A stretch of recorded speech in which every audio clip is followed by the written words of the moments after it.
સિયા રામમય સબ જગ જાની કરું પ્રણામ જોરી જુગ પાની. આખું જગત સિયા રામમય છે, પ્રાણીઓમાં રામ બિરાજમાન છે. એટલે એનો મતલબ રામ અંદર છે. તે કીધું તું ને કે વાઘ આવે, હાથી આવે, ગાડો થયેલો તો કે રામ છે એવું માનીને ઊભું ના રહેવાય. પણ રામ છે એની અંદર ચેતના રૂપી આત્મા રૂપી પરમાત્મા બિરાજમાન હોય. ભલે રામ આ તો એક કહેવાય ને, એક ધૂળની રચકણ જેટલી, ભગવાનને નામની ધૂળની રચકણ જેટલી એક નાનીકડી મહિમા જાતો. ભગવાનની અનંત મહિમાઓ છે.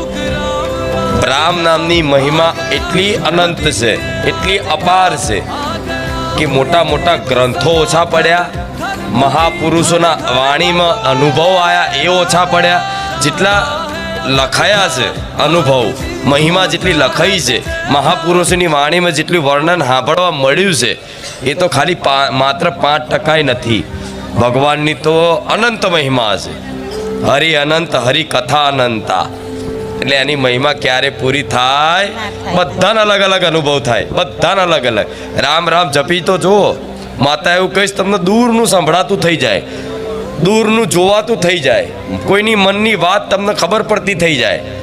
આ સિદ્ધિઓ મળે છે. જપી જુઓ, હરખા બેહીન જપ લાઈન જપી જુઓ.